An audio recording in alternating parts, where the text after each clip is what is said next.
Hi everyone, welcome to the latest edition of Pro Wrestling Defined. I'm your host, Jonathan O'Dwyer, and please remember to subscribe and hit the notification bell to keep up with all future content for interviews with current stars, legends of the business, people from all walks from the wrestling business. And follow Pro Wrestling Defined on social media, on Instagram, Facebook, and at Pro Defined on Twitter to keep up with everything Pro Wrestling Defined. And great guest on the show today, good personal friend of mine, man that's responsible for pretty much most of the signed merch that you see back here from the awesome signings group, Thinking Signatures, who are kicking ass in the virtual signings game at the moment with loads of new shows with some awesome talent coming up. Actually, this weekend, they have some shows coming up and over the next coming months, and we're going to get into that here. My good friend from Thinking Signatures, Nick Christie, how are you doing today, man? Oh, John, it's an absolute pleasure to be here tonight on your show, and I want to thank you for having me here, and I'm excited to see some topics that we're going to go through tonight. It's going to be a lot of fun. Hell yeah, man. Yeah, no, it's great to have you on now. Like, you know, we've gotten to know each other over the last year, and yeah, like, thanks for all the great stuff. It's my pleasure. You've made my background on several occasions look great on this. Like, that's one of the things I like doing before these. It's part of like my prep is like changing up what I have in the background. Like, you know, people probably notice that I'm a bit of a dork that way, but yeah, no. So it's great to have you on, man. So talk about everything you have coming up. You've so much shows. Like, it seems every other day I go on Facebook, even new awesome name lined up. Like, you know, over the next coming months, even into next year, and even this weekend you have some big names coming up. So tell everybody what you have coming up with Thinking.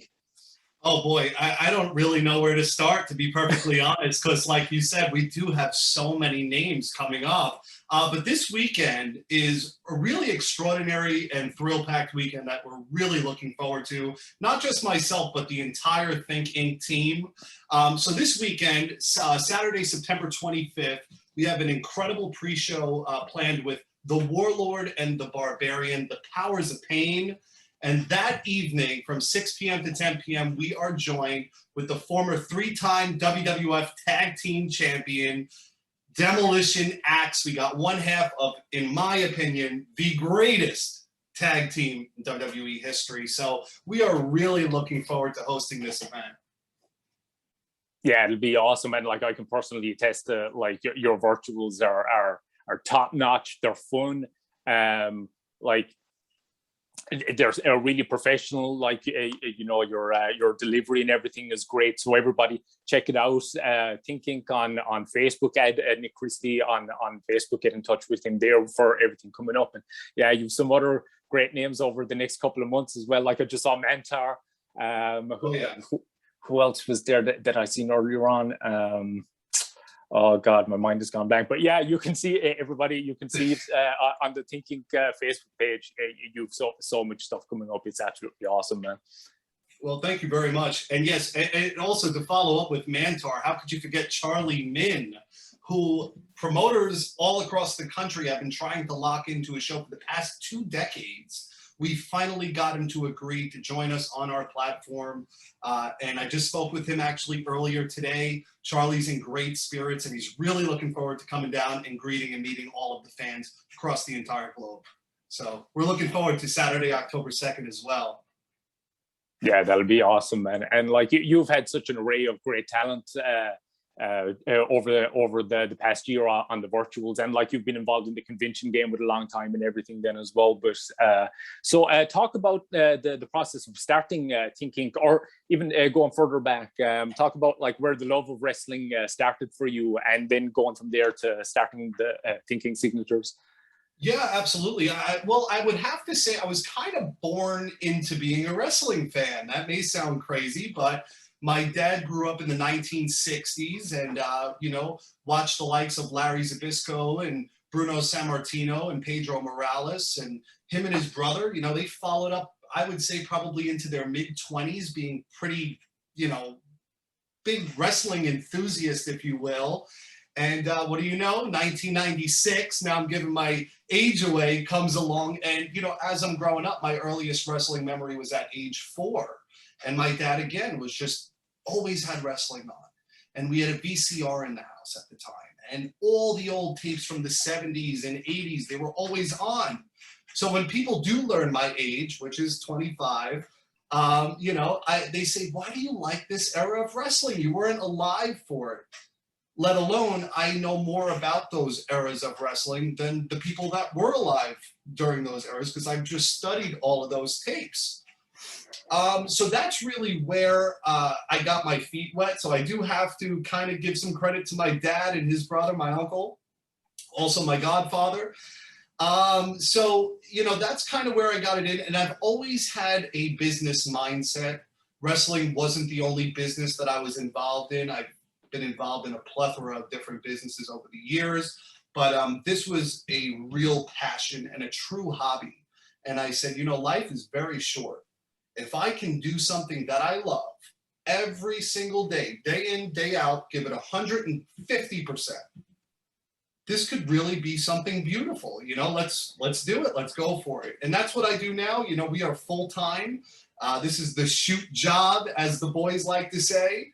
And, you know, it's been a real big success the past 2 years now that we've been officially incorporated. Awesome, man. Like I said, you've had so many great talents on. Talk about that, some of the ones that really stand out of the guys that you've had on. I mean, you've had Brian Clark on, you've had Glacier. I'm just going by, like Henry Godwin just recently. You've had so many. Talk about some of the ones that you've. I'm sure you've enjoyed working with everybody, but who are some of the ones that really come to mind that were stellar to work with? Well, I'll tell you this. You know, to answer your question, you got a few of my top guys featured in your backdrop already. Ray Lloyd Glacier, one of the nicest guys in the pro wrestling business, hands down. He is a legend. He's so good with the fans. He will absolutely be back with us. Henry O. Godwin, and I'm just starting with these names because they're fresh in my mind and they're right in front of me at this moment. Yeah. Henry O. Godwin and Dennis Knight, Midian, two of the greatest guys, probably my favorite tag team thus far to work with. Just down to earth, a load of fun. You're laughing the entire time, but when it's time to get to business, they're ready to rock and roll. What can I say about my brother Brian Clark? I will start it off like this. And Brian, when you do watch this program here, we have so much in store for the fans to look forward to. So be sure to continue to check out our page, our website, our social media pages as well, platforms, if you will. Brian Clark, aka Adam Bomb Rath, will definitely be joining us again. I think we went live for 7.5 hours. And we hardly got to take any orders in the queue. That was 7.5 hours of just pre-orders. So, wow. Yeah. You know, if you want to talk about huge success. I just barely got mine in time. Exactly. Well, we can't leave you out. Come on now. But and I don't want to leave any of the unbelievable talents that we have had on the show out. You know, Barry Horowitz. We've worked with. I'm trying to throw a few names out there, and I'm looking around my home office just to kind of refresh my. Cato is another one that's been a fixture for you as well. Yeah, Cato, Max Moon, Paul Diamond, who's a great friend of mine. Yeah. Oh boy, Alex the Pug Porteau, Clarence Mason is probably one of my favorites as well. It was such an honor and privilege to work with him. You know, you learn a lot about these guys, and you learn a lot about yourself working with so many different walks of life, if that makes sense. Oh, yeah, so 100%. I think that would be the best way to answer that question. Awesome, man. Get into your own personal collection. I mean, we can see some pretty sweet items around you there. We were just talking about it beforehand. Like, you know, they're absolutely incredible. I actually have a piece that I got from you that I actually haven't shown on camera yet that I'm going to unveil here in a while. But first of all, talk about the stuff in your own collection. What are some of the most prized possessions, and what are some of the things that have kind of eluded you that are kind of bucket list items that you still have to get? That's an awesome question. I love that. Well, when I was real young, I started collecting at the age of 4. I'm just going to give you a quick rundown. That's my earliest memory of having wrestling toys in my possession. I grew up an only child, so pretty much, Mom, I want a wrestling figure. I had it in my hand 20 minutes later type deal. That's a shoot. So, and I was one of those kids, even in the year 2000 at 4 years old, that always kept his figures in the box. I never took them out. I had such enjoyment out of hanging them on my wall that I hardly ever opened any of my figures. So I remember as Christmases and other holidays would come along throughout the year, my parents started gifting them to me out of the box so I'd actually play with them.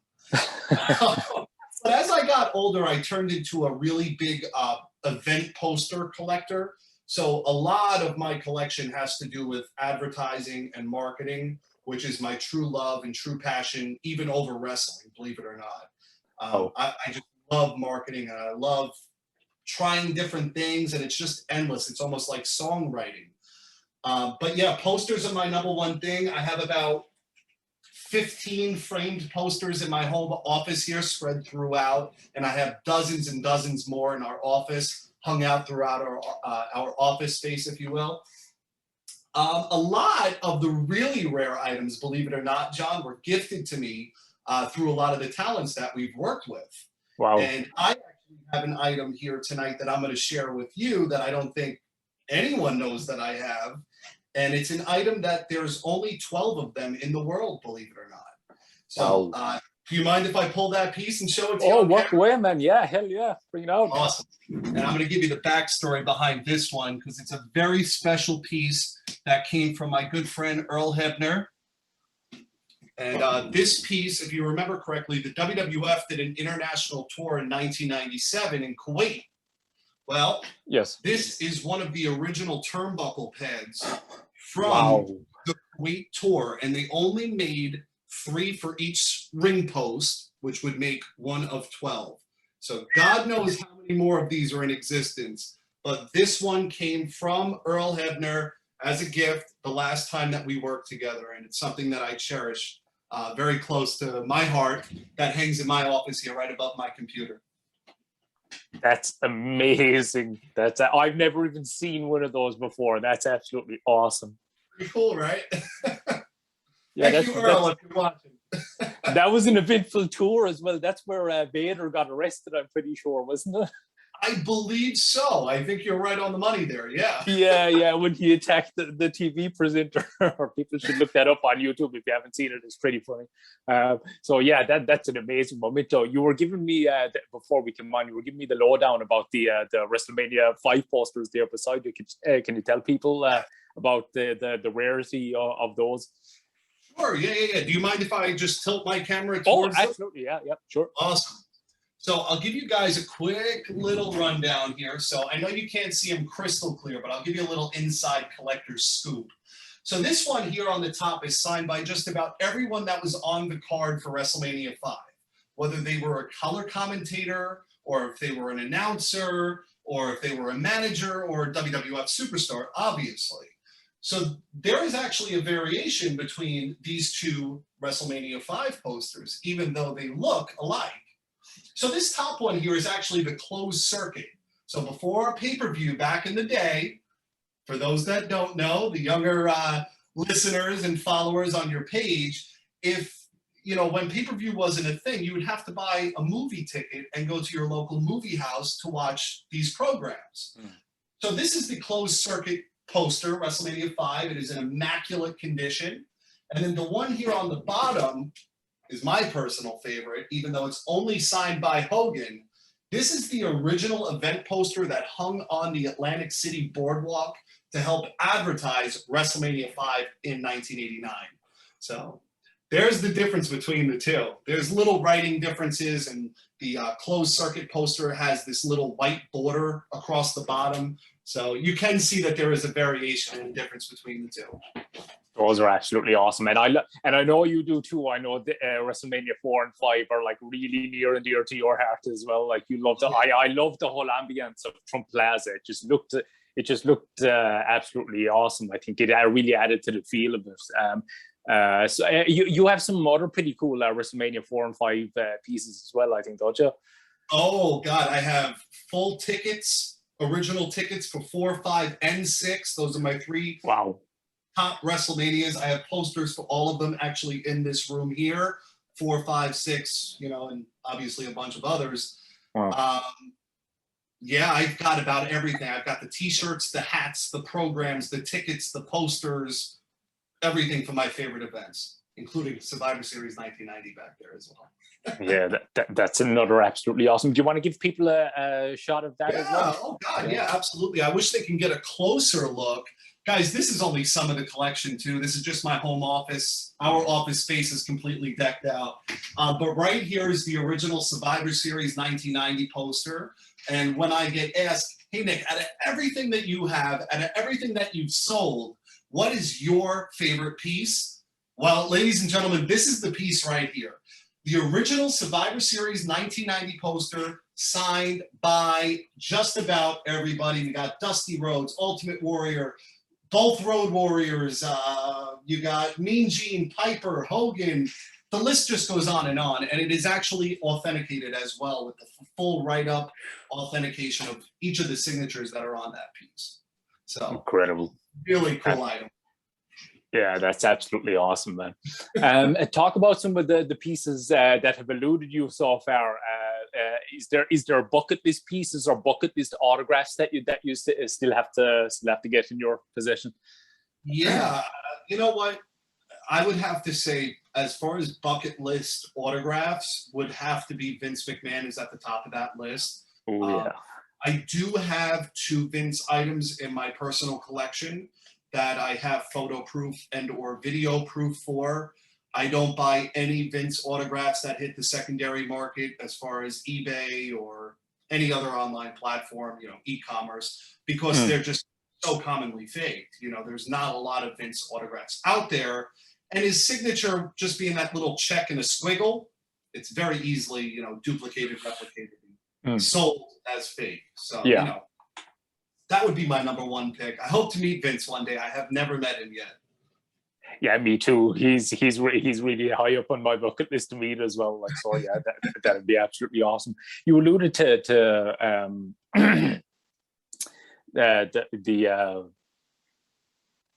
you know, certain, you know, stuff being sold fake online and stuff like that. From a person that works in this area so much of signings and autographs and everything, what would be some of the things to look out for buyers that are buying stuff online? What should they look out for to make sure stuff is authentic? Well, you know, I hope that if people get anything out of the Think Inc. platform and what we stand for, you know, legitimacy, professionalism, and integrity. So, you know, I can't say the same for all the other sellers that are out there, and I'm certainly not sending a subliminal message or a sub, as you say, to another person or promoter that's out in this world, because it's a very tough business to really make work and strive, and especially have it as your only source of income. Yeah. But I think, you know, through years of dedication and hard work, that people start to trust and believe in your brand. And that's how we've made so much business and so many good relationships, which is far more important than the business side. You know, so, you know, look out for who you're dealing with. I wouldn't just buy an autograph off eBay unless you know who the seller is or where it's coming from. Is this a trusted source? If you're going to buy something online from someone that has 0% feedback, you know, he's an unknown seller and he happens to have 20 Vince McMahon autographs, well, that should be a red flag and move on. Yeah. You know? And I always tell our clients, our friends, our followers, that if you have a question with a piece that maybe you're not even buying from us, I'm more than happy to help you, because this isn't just a business relationship here. I genuinely mean that. You know, if you hit me up at 2, 3, 4 o'clock in the morning, I hardly ever sleep. I always do my best to get back to everyone as promptly as possible. Feel free to reach out. If you just got a piece from a guy that you've never worked with before and you're having a bad feeling about it, come to Think Inc. That's what we're here for. And I'm actually going to reveal something that I've never said publicly yet, but Think Inc. is going to be expanding throughout the year of 2022. There's really a lot to look forward to. We're going to be opening up a whole separate division of our company to autograph authentication. where Oh, fans wow. across the globe are going to have the opportunity, just like PSA, JSA, or Beckett, to send their wrestling items into us. We're going to have 2 licensed and experienced autograph authenticators on site. And, you'll get the whole write-up. And it's going to be a beautiful thing. I don't want to give too much away. But, I see a few other people that are out in the same industry doing this. But the way we're going to present it is going to be far different. I mean, the amount of time, energy, effort that we've already put into this proves that to me. So it's going to be a lot of fun, and I look forward to that. And hopefully we get a few pieces from you sent in so we can get them all cleared up and checked out. Hell yeah, man. Hell yeah. And like, I can vouch for everything that Nick just said, like, even on the communications. And I mean, like, he can probably gather already his knowledge of the autograph game and the merchandise game, and like any questions you have, he's absolutely top notch on getting back, and always has good answers. So like, anybody hit up Nick with any questions. I don't want you to get too bombarded from this first. You're a great source of information on everything that way. Like, in your service, everything is awesome. So I'm sure the authentication side of things will be absolutely excellent as well, my man. Thank you. I certainly appreciate that. I really do my best. I even have Rob sometimes, who's my right-hand man in all of this. We have a few other people that help as far as stock and inventory and mail acceptance and so on and so forth. But Rob is the one guy that's on the road with me for everything. If I leave the house to do something wrestling related, you bet that Rob's sitting in the passenger seat right beside me. If we're on the road doing shows, he's right there with me. And I got to tell you, John, the past year and a half of ThINK Inc. being, an official brand, it has just been such a wild ride. I mean, we've got through a global pandemic that we're still working on getting through. And you would think, with so many other businesses suffering from COVID-19, why were we so fortunate to be able to expand to a whole nother dimension? Still beyond me. But, now that things have kind of gotten back to normal, and, life is kind of getting back on the same track that it once was, I noticed that almost every e-commerce business boomed during COVID because everyone was at home.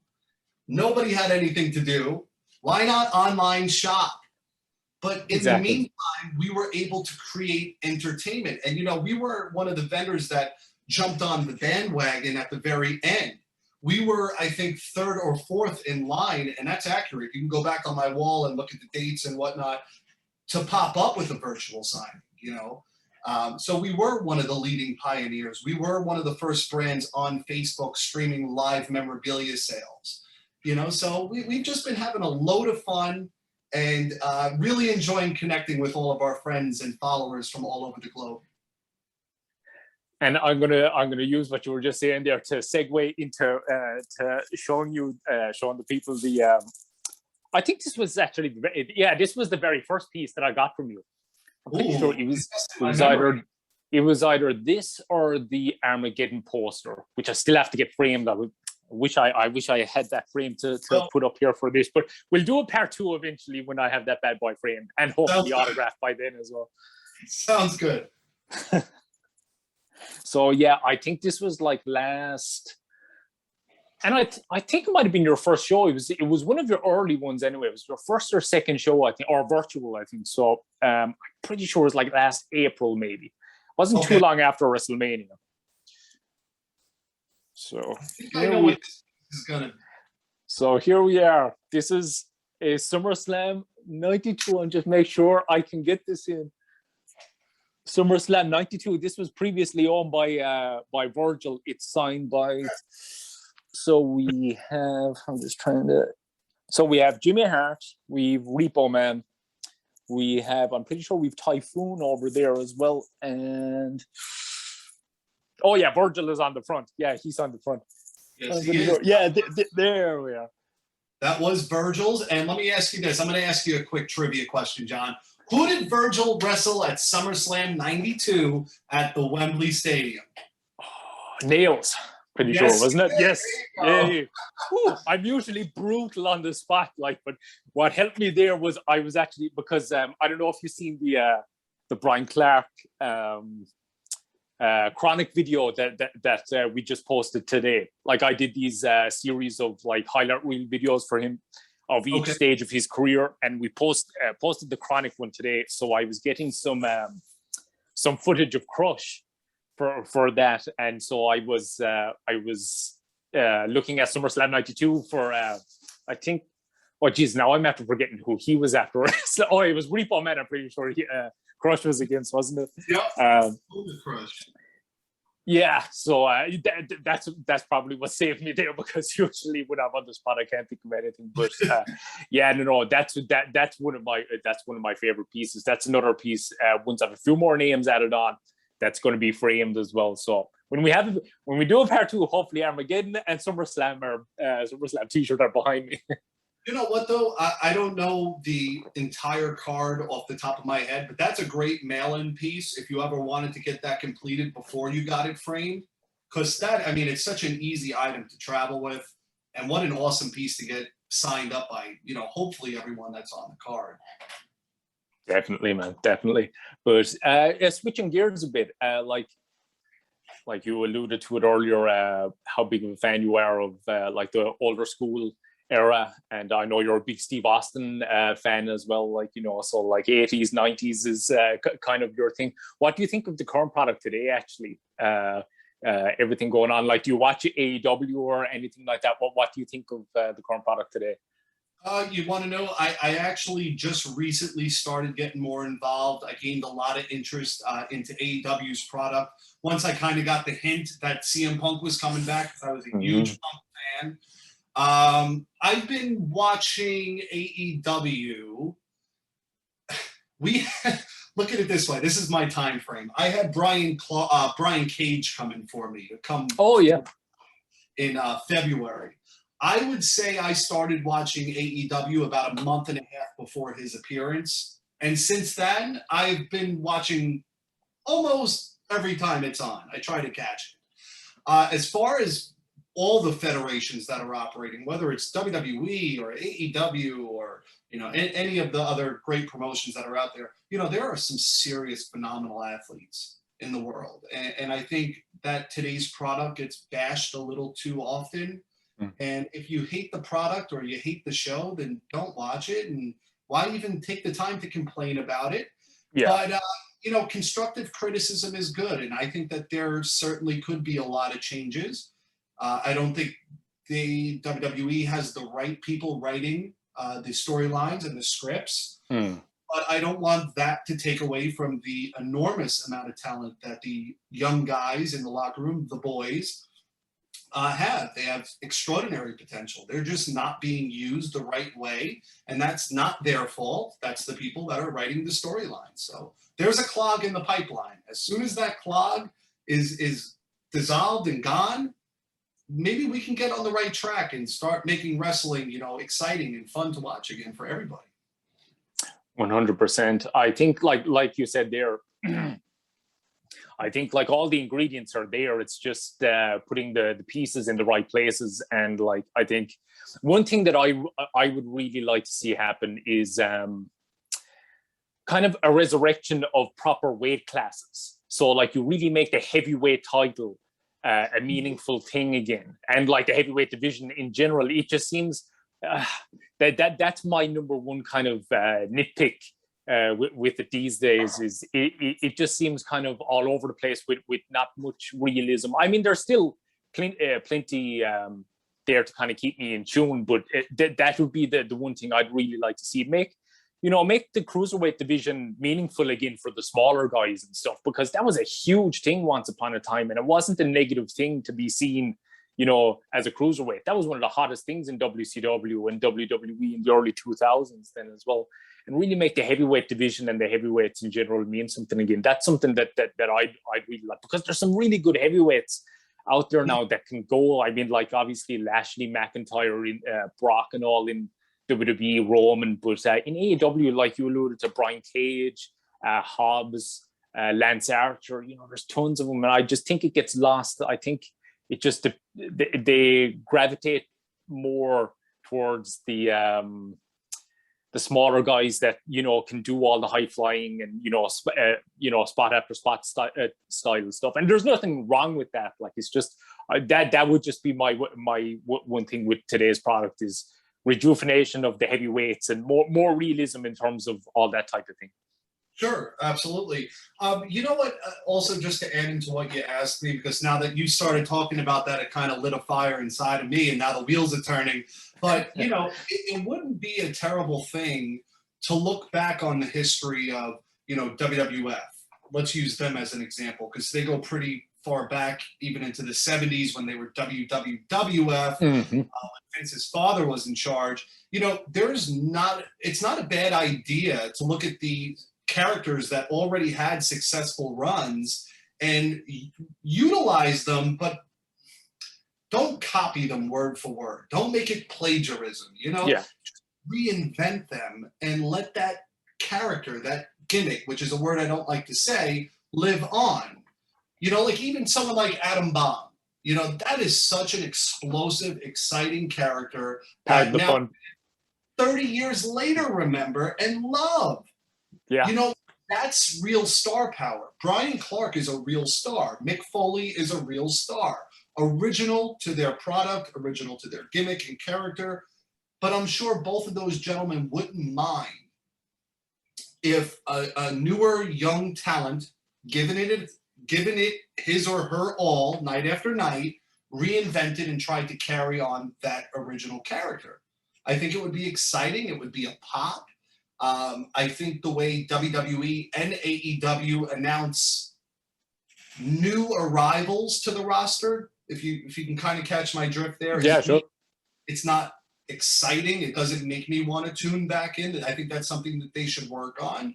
They don't do any vignettes. I can't remember the last time I seen a strong series of vignettes for a new character on either show. To be honest with you, I something might have slipped my mind, but I can't remember the last time there was strong, you know, vignettes to introduce somebody. Yeah, I mean, I remember years ago, and this is going back to like 2004, 2005, even 06, they were still doing those vignettes where they would be bringing in, look who's coming next. And I remember it was the Great Khali. And they did all vignettes of him in India and just this massive sized man. And you're like, wow, I haven't seen someone this big since Andre the Giant and Giant Gonzalez. This is a wow factor. They're bringing me an attraction. It's created excitement inside of me. And now I have a reason why I want to tune in the following week. You know, that's what I look for. And heck, why don't they do the SmackDown and Raw drafts anymore? That was so exciting. I think there's one coming up, but I don't like the way they do them nowadays, because now I think it like comes up on the Titantron of who it is, whereas before, like in the first, I think maybe 2 or 3, where they would have the podium on the stage and each person, remember like with Flair and McMahon on the first one, where they would each pick their person. It was great. It was really exciting. And now it's just kind of another thing, like, you know, but there is one coming up, I think next month, I'm pretty sure. But let me ask you this. Now, I remember years ago, SmackDown was a 2-hour show. It was from 8 to 10 Friday nights here in the States. And then Raw might have been the same, or maybe it was 9 to 11 on Mondays, if I remember correctly. Now WWE has taken on a whole extra hour, which is a very long time. Yeah. And it's not being utilized in any exciting, it's just an extra hour that drags on and carries on and doesn't need to be there. So, and that's just me being real. I'm not bashing WWE, because if it wasn't for Vince and his product, you and I wouldn't be having this conversation. Oh, absolutely, yeah.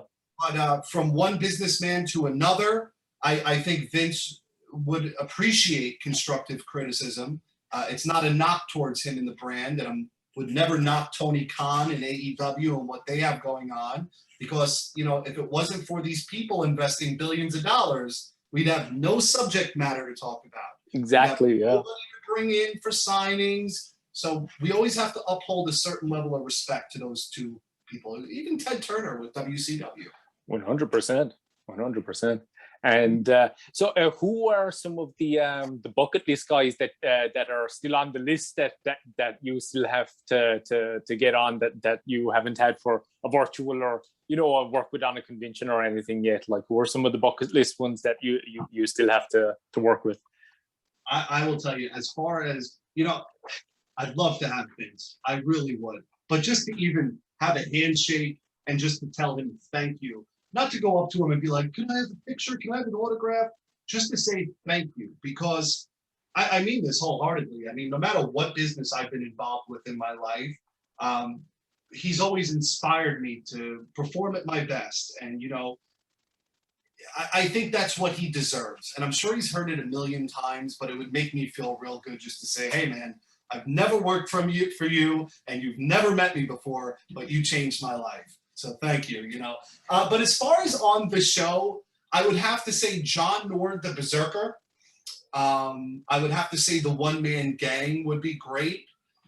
Skinner was actually one of them, and we just announced him for November 20th. Steve Kern's a great friend of mine, and I certainly look forward to having him on the show. You know what, John, to be honest with you, I've always been a fan of all the characters on the roster, whether it was 1988, 1990, 93, 95. I was a fan of all of them, like a true wrestling fan should be. I was a fan of all the characters.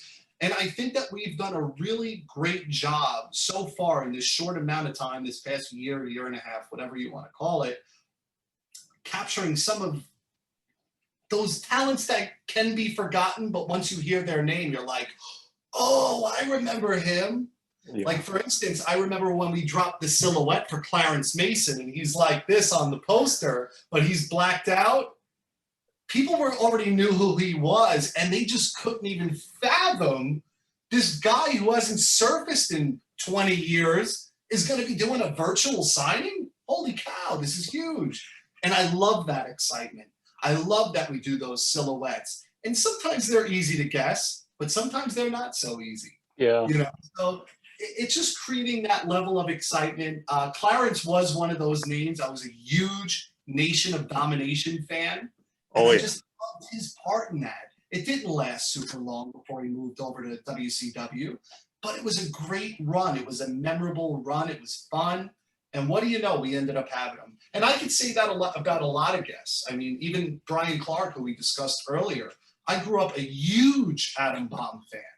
So to have him on the show and to sit next to him and have him come in and work for me for, that day, that was a huge honor and privilege. And I could say that about a ton of other people. So anyone that's watching, I'm not leaving you out. I enjoyed working with each and every one of you. As far as guys, unfortunately, there's so many in the wrestling business that are now passed on, unfortunately, at young ages as well.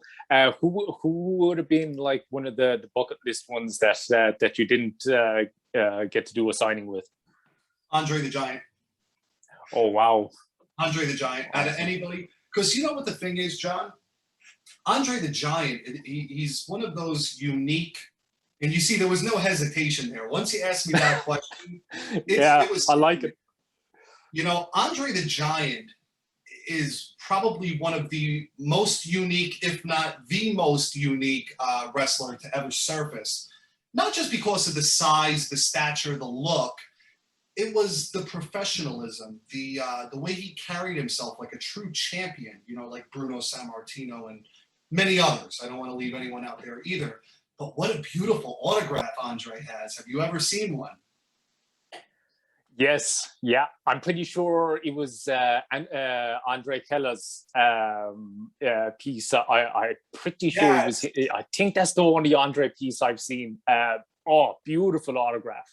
Beautiful. Absolutely. And that's something I really appreciate as well, is guys that make the effort with their signatures. That's one thing I will criticize today's wrestlers for, because some of them, you don't have to join me on this one. I'll hang myself here. No, but I just think, I mean, not all of the talents today, don't make the effort with it. So some do, but I just really appreciate a lot of the old school guys that really made the effort to do a nice looking autograph. There's a lot to be said for that, I think. And Well, like, I sure. know sometimes, you know, they're in a hurry and, you know, you're just going to do a little squiggle or whatever. Like, but I really appreciate a nice autograph, like, you know. That's one thing I think the old school does have the edge on in that regard. Well, to make this interview just a little bit more interesting, because I'm having a blast, I see that Ray Lloyd picture up in the back of Glacier, that WCW magazine. And Yes. when I was working with Ray, and this was off camera, this wasn't on, we were doing our private session of his booking.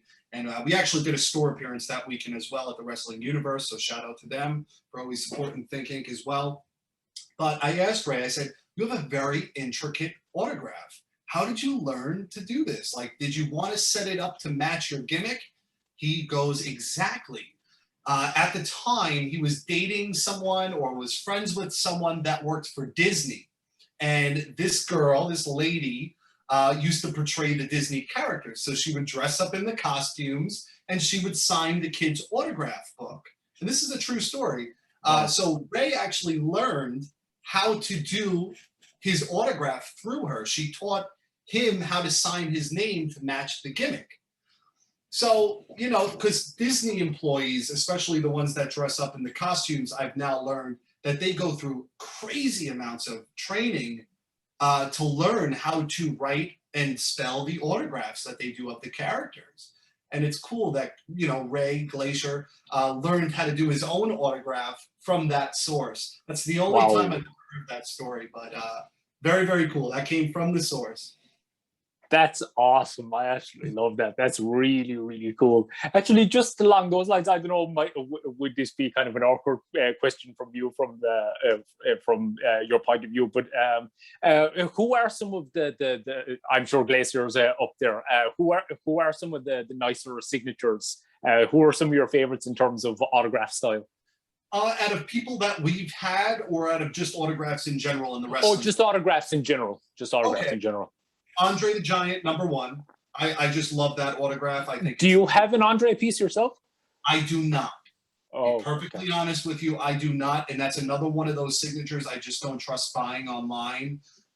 If it was PSA, JSA, and Becketed, I still wouldn't trust it because it's just such a difficult autograph. I would rather buy a personalized Andre the Giant autograph to Susie, to Beth, whatever, because that would add some legitimacy to the equation. But as far as the nicest autographs, Undertaker's up there. Yeah. Trying to think, you know who actually has a really nice autograph? Bam Bam Bigelow. He did. That's one that I've been looking, like I've seen a couple over the past year on eBay as well. And like I kind of in the same boat as you, where it's kind of, I'm a little about getting stuff off of eBay. So there's one I really regret not getting. It was really, really nice. It was one of the paper pieces that you were talking about before we came on air, but it was put together in a really nice frame with like a really cool picture of him, and the frame was done with a Bam Bam Bigelow like logo, and it looked really badass, and it was at a decent price. Even if it wasn't real, I still nearly wouldn't have minded. It looked so freaking good, but somebody else got it anyway. Like, but yeah, he had a really nice one as well. Do you remember the old WWF merchandise catalogs that would have been inside the magazines? Yeah. Do you remember the Bam Bam Bigelow poster? It's like a close-up of his face. Do you remember that? Yeah. I actually have that poster signed by Bam Bam. Oh, really? I'll send you pictures of it because I'm heading to the office after we finish up here tonight. It is one of my favorite pieces in my collection as well. I'll send you pictures. Oh man, I'm gonna turn green from envy on this damn thing with all this stuff. Oh, that's freaking, and that's such a badass poster as well. Oh, I love it. I love it. I absolutely love it. Actually, on that note, what do you think of the merchandise today compared to yesteryear? In general terms, like the merchandise in wrestling in general now compared to 80s, 90s era.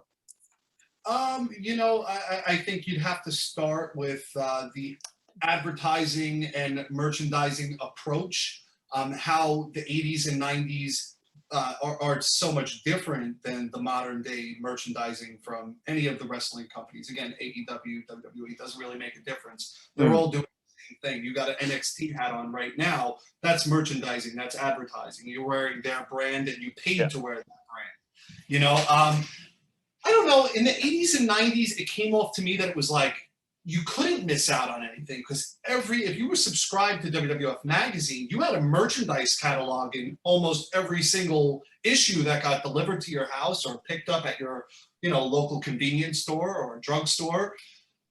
Nowadays, the times have changed. You have to go on the computer to order now, and the younger generations that are 4, 5, 6, 7, 8, 9, 10, and so on and so forth, they're growing up in this modern era where it's all technology. They can buy a belt right from their smartphone, and we just didn't have that option when we were kids. And to be completely honest, I'm kind of happy that we didn't have that option. We were some of the last generations to really enjoy the merch catalogs and the WWE magazines and the Figures Inc. catalogs. I don't know if you guys had them out in Ireland. What was that? Sorry? Figures Inc. was a company that had a contract with WWE. I don't know the exact years, but they did a ton of their merchandising. They did all the replica belts, and I think they did some figures. And I know eventually they ended up collaborating with Ringside Collectibles as like a buyout or a partnership. I don't really know the specifics, but they ended up merging with Ringside Collectibles. And Ringside is still a thing, and I know tons of fans that order from their website almost daily. Oh yeah, Ringside Collectibles is absolutely huge. But talk about your experiences at live events. I know you've gone to a couple of WrestleManias and stuff. Talk about some of the stuff you've gone to live. Well, I'll tell you the truth. Being born and raised in the state of New York has been a beautiful blessing for wrestling. Being a wrestling fan, I live on the eastern end of Long Island. Not to give too much away, but for those that aren't from New York, I'm sure you've heard of the Hamptons. When you start going all the way out east, we're quite a ways before the Hamptons, but we're out east heading that way. So we're quite out there. Even just to get to the city takes about an hour and a half. My earliest memory of going to shows had to be at Nassau Coliseum, which was one of the venues for WrestleMania 2. Yeah. And then, of course, Madison Square Garden. I've gone to dozens of shows at MSG, Raws, SmackDowns, WWE live events. But as far as WrestleManias, believe it or not, I've only attended one WrestleMania in my entire life. And the Mania that I attended was in 2013. It was WrestleMania 29 at MetLife Stadium in East Rutherford, New Jersey. And, John, I look back at it 10 years later, right around 10 years later, and I think, wow, that was the last year that Undertaker went undefeated. I got to watch The Rock and John Cena, who is another one of my personal favorites. I know a lot of people, he's one of those controversial wrestlers for whatever reason, I don't know. Oh, I love Cena. Yeah, I don't get the hate either. Look, if you don't like Cena, I look at fans like something's wrong with you, because it's the complete package of a professional wrestler. He's good on the mic, he looks great, and he can work. That's a true pro, and those types of guys don't come around every day. But WrestleMania 29 was my second best. I'll get to my first best live event experience. I also, the first time I was able to afford to take my dad to a show was a Raw taping a few years before that WrestleMania took place, I believe, or it might have been a year after, whatever. We went to a Raw. It was at Nassau Coliseum. We're there. We're just enjoying the show. We had no idea that they were going to do a reenactment of WrestleMania 1 with the Rock and Wrestling connection and the whole nine. So I'm sitting there as a fan. I got my my popcorn and my soda. My father's sitting next to me, and we're just glued. We had great seats, glued to the ring. And what do you know? Out of nowhere, it hits. The bagpipes. Rowdy Roddy Piper is in front of me. The music hits. The crowd is going wild. It's electric. And I'm going just as crazy because I was a huge Piper fan, and I'll always be a huge Piper fan. And you think to yourself, well, if Piper's here, it just can't get much better than this. But then after that, Cyndi Lauper comes out. Holy shit. Piper comes out. And then Heath Slater comes out, which when he was doing that whole Legends run, Yeah. I absolutely loved that. Yeah, me And too. I just remember being there and saying, man, this is why I'm a wrestling fan, because no other sport, no other show can bring me this feeling and give me this unbelievable feeling of entertainment. I mean, it's remarkable what wrestling can do if you really get into it. So it's funny is I ended up getting in touch with Heath Slater, years later down the line, and I actually bought his ring-worn tights from that night when he went against Roddy Piper and did that little vignette. Wow. So, yeah, it was cool to bring that home because it just had so much sentimental value from that night and that memory. And he wore those same tights in the WWE Encyclopedia. So the newest edition, he's featured wearing them. And then he wore them against Big Van Vader, I know, and I believe Doink the Clown. And so a lot of that Legends run was, these tights were in that equation. It was just such an awesome piece to have, That's so cool. And that's such a cool full circle thing then as well, like, from that event that you were at in as well. That's absolutely freaking awesome. Talk about, actually expand on that, actually, some of the ring worn items you have in your own personal collection. Oh my God. I have so many, and I actually have a few in here. I'm happy to show you if we have time. Yeah, sure.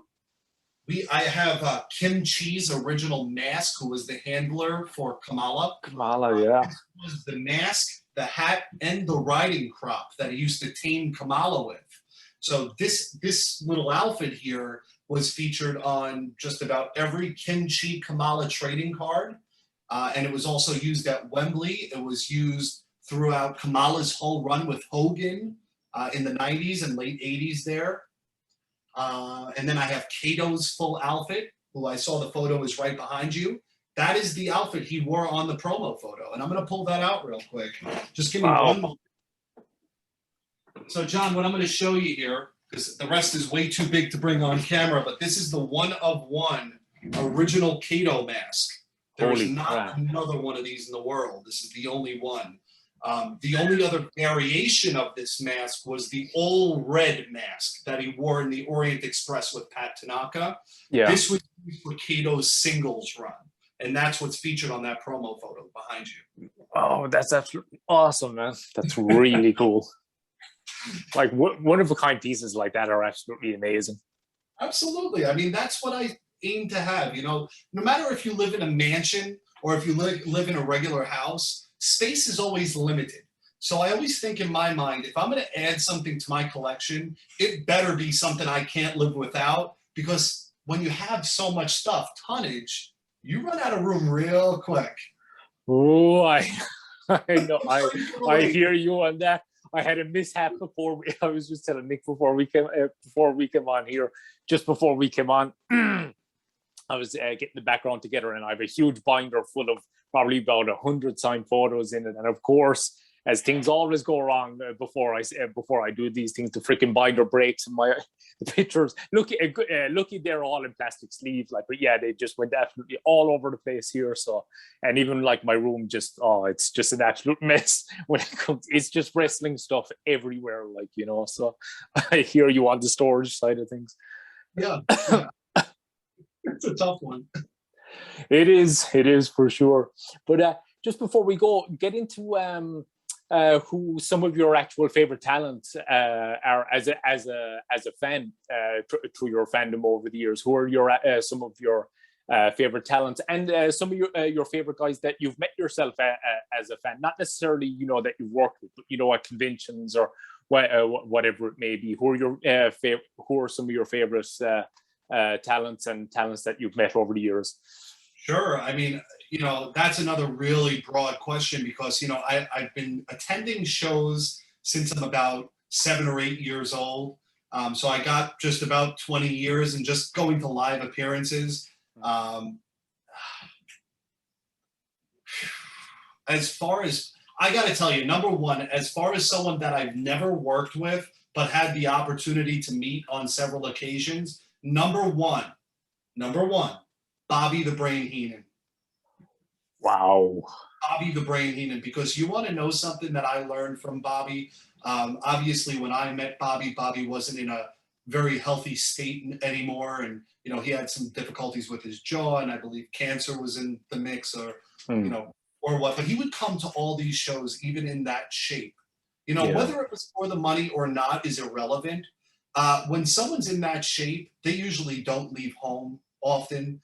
But he got booked to so many shows, and he never no-showed. He was always there, and he was always so decent to the fans, which made me think, are you really ever down and out in life? Is that really a true thing, or is that something we put into our own heads? Can my physical appearance be like Bobby's, and I can still wake up in the morning and feel confident and proud of who I am? Bobby's taught me so much in the few times that I've met him, just watching and observing how he dealt with the fans. That's a true pro. That's someone I wish I had the opportunity to work with. But I'm very grateful that I was even able to meet and greet him. I did have some time to sit and talk. And I'll tell you a quick story about Bobby, not to get off topic. Are you familiar with, years ago, you'd see it on the old WWF programming, that the cameramen would wear these jumpsuits? And on the back of these jumpsuits, they'd have the big WWF logo, and it would either say television or ring crew. Okay. Now get this. This is about 10 or 12 years ago now.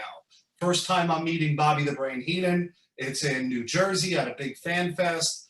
And I am just so excited to get this cameraman jumpsuit signed. It was an item in my personal collection. I was so excited about it. And Bobby was in bad shape, but not nearly as bad as he was towards the very end. This is, over 10 years ago at this point. And I never saw Bobby get so excited to get a piece presented in front of him.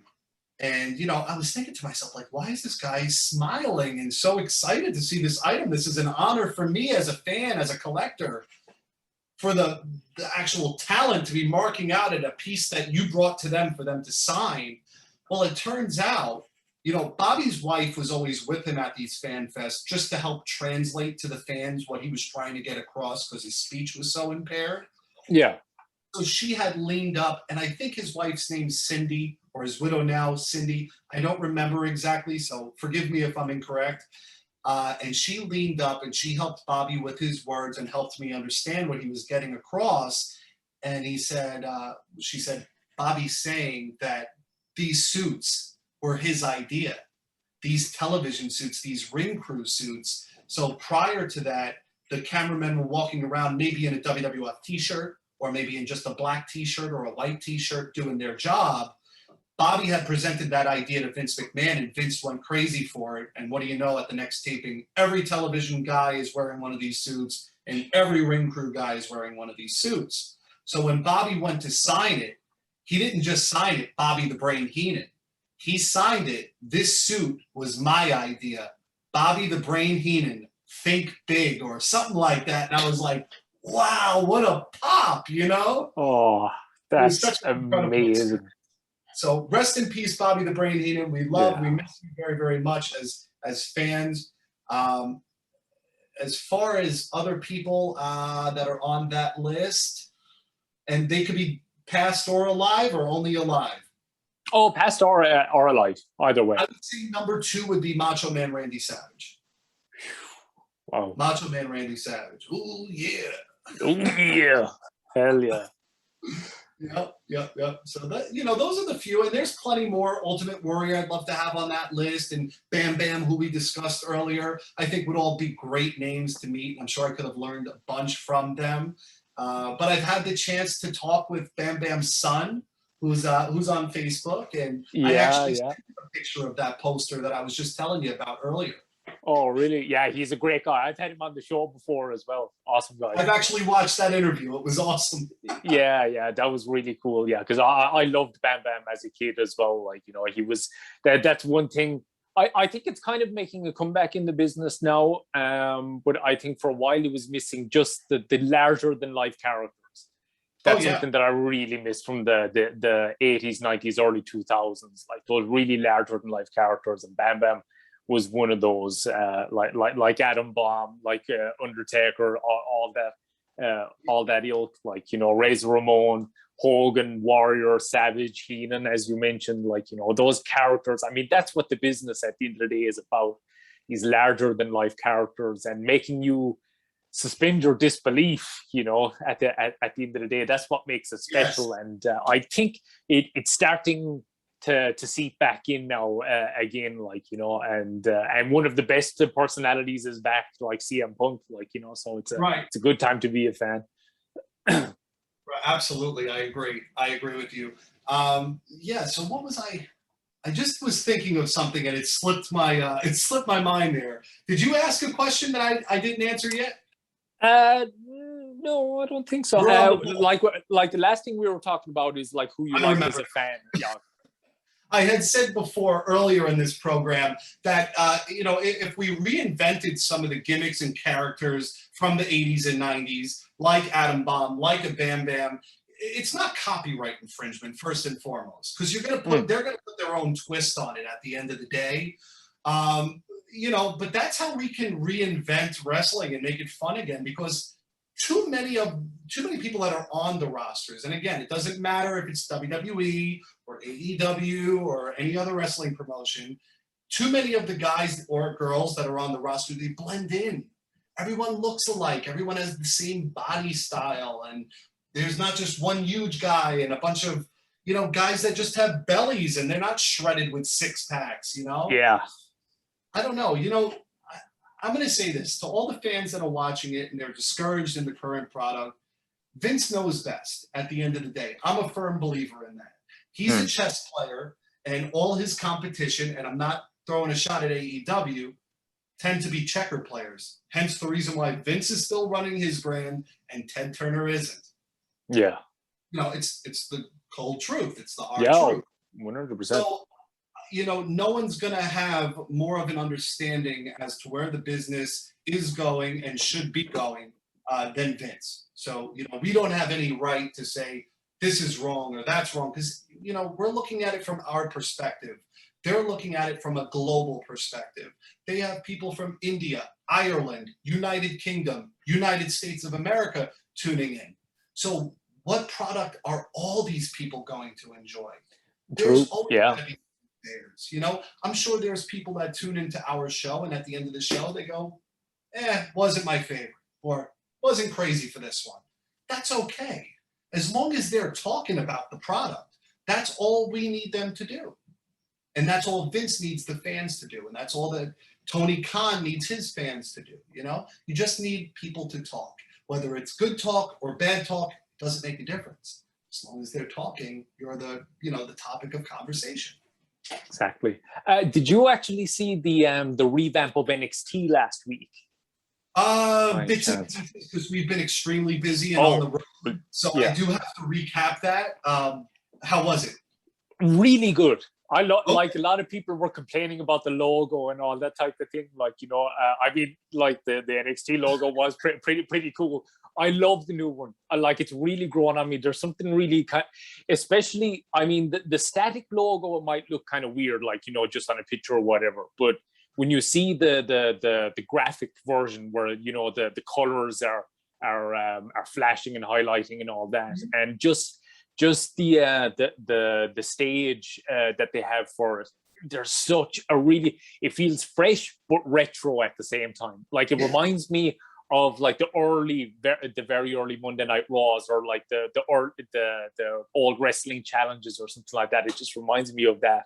And Scott Steiner's kid, or Rick Steiner's kid, sorry, his son, they've changed his name to is it Braun Breaker or Ron Breaker? Braun Breaker, I'm pretty sure.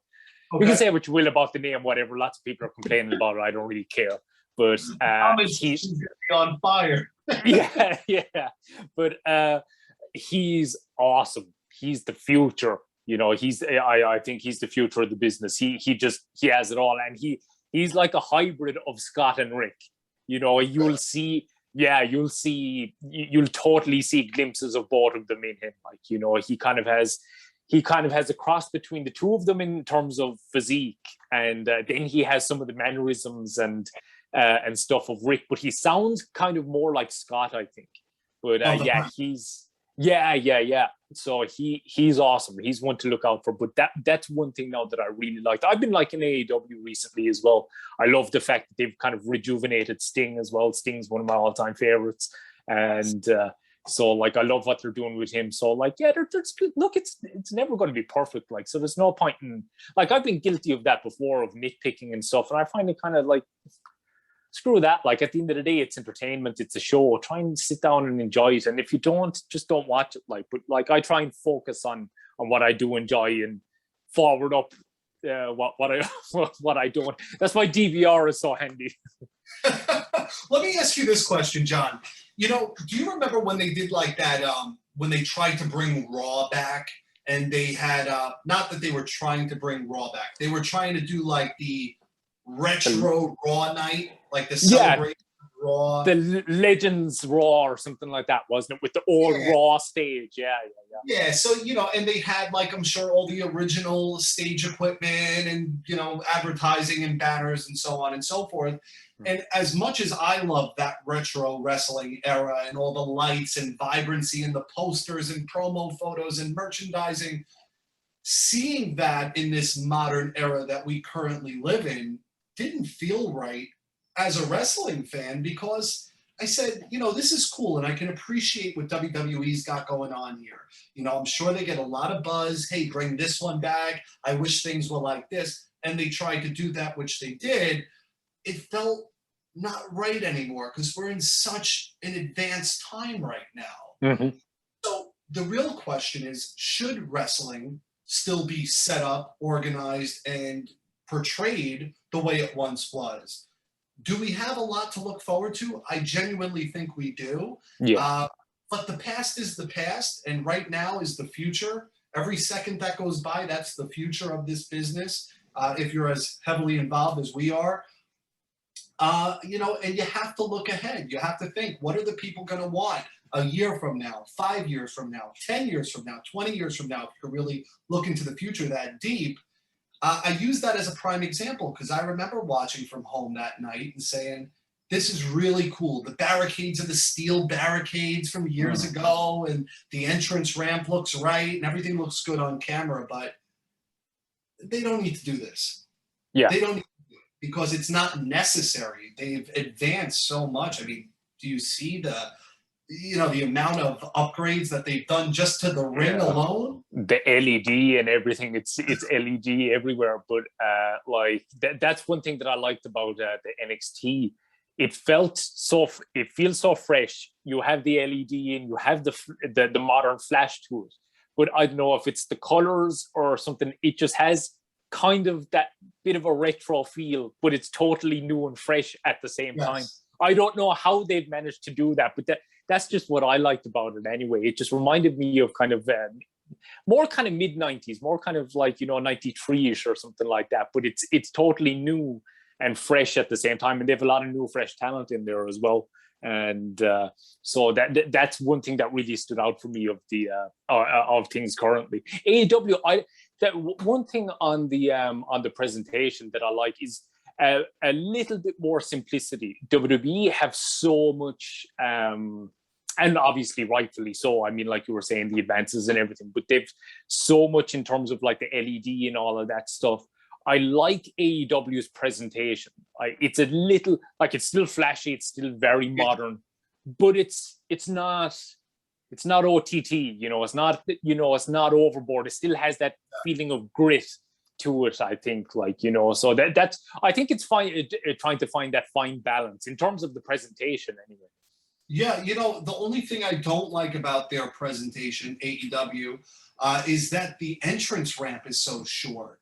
And I always think to myself, really, even to this day as a fan watching the older tapes from Benoit, Guerrero, again, that 04, 05, 06 era, was their music hitting. Okay, the crowd already going nuts, and the entrance ramp was so long that a lot of their theme song would play out before they really got in the ring. So many fans have gotten so familiar with those theme songs nowadays. It's on for 10 seconds and then it's off, and you're like, I think I like that song. I think I know this guy. Yes. Ring entrance has a lot to do with this industry because, again, at the end of the day, it's all showmanship. This is sports entertainment. So, you need time for the fans to get familiar with these superstars.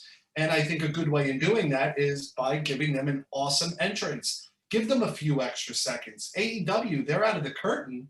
They walk out of that gorilla position and they're at the top of that Titantron. They walk to the ring 5 seconds later. I mean, they're not really getting enough camera time to the ring. Let's see them tanned, oiled, big, juiced up, ready to go for their fight. That pumps the fans up. You need that entrance ramp. I don't think people realize how important that ramp is. That's the beginning of the show, and that also ends the show. I think it's very important. Yeah. And I don't like what WWE did with the ring aprons. I don't like what they did with the turnbuckle poles, I'll tell you that. Yeah. It's too much. I used to love when the ring apron would get pulled down a little bit. Or they pull it open and this guy's pulling out a kendo stick and a chair and a trash can. I loved that. That was raw. That was real. That was exciting. It was fun. And now you just took that all away. So now we're stuck and limited to just what's going on in that box of a wrestling ring. They're just cutting it closer and closer to it just being one thing. Yeah. That's just me though. That's my opinion. That's my take on it. If I was on this call with Vince and he asked for my honest opinion, that's what I'd tell him, because that's the God's honest truth. That's how I feel.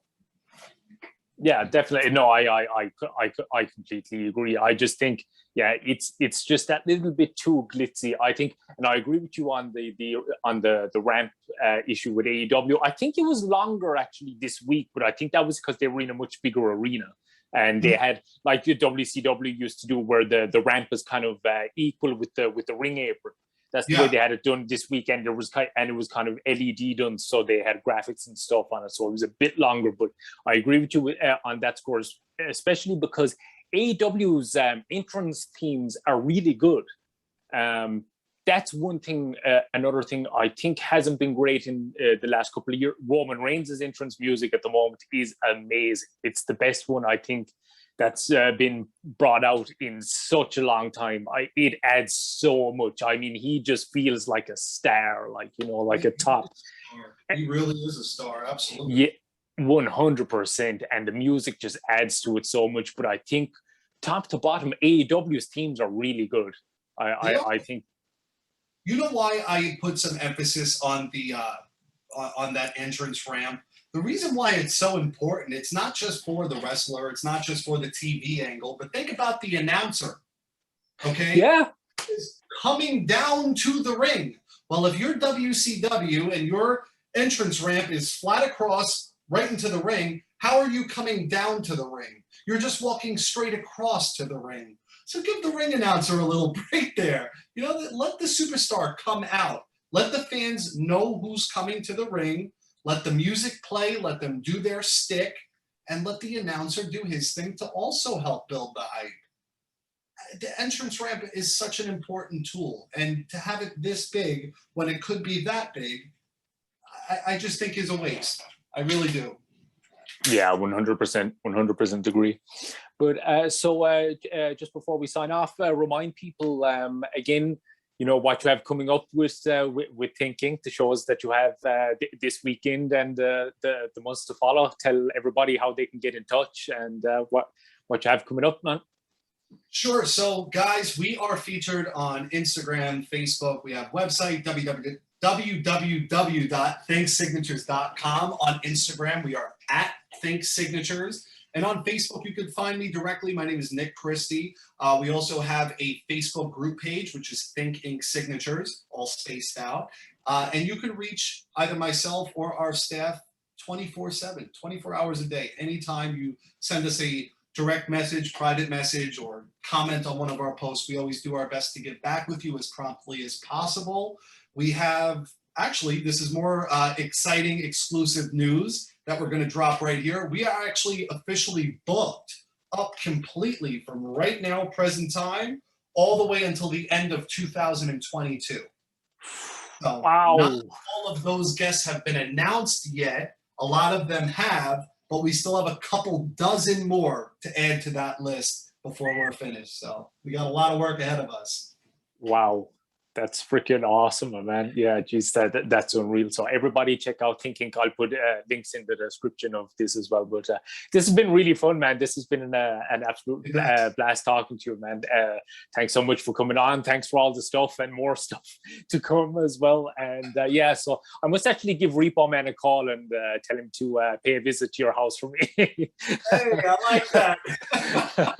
John, I just want to thank you before we sign off for having me on this program tonight. It was a great pleasure. I hope to do it again with you. If you decide that you'd like to have my crazy behind back, I'd be glad. Definitely, man. Definitely. You know, I don't do these things too often. In fact, this is the second one that I've done ever. And I'm just so happy that you and I have been able to connect and really get along so well. So I wish you and your team much success, and keep doing your thing, because you're putting out a really awesome product that I know a lot of fans from all across the globe are really appreciating and enjoying. So keep up the good work. Thanks, my man. Thanks so much. No, I really appreciate that. And yeah, so thanks again for coming on, my man. Talk soon. You're very welcome. Thank you for tuning into Pro Wrestling Defined on YouTube. Please like the video if you enjoyed it, and subscribe to the YouTube channel to keep up with all future content. And please follow Pro Wrestling Defined on Twitter, Instagram, and like us on Facebook.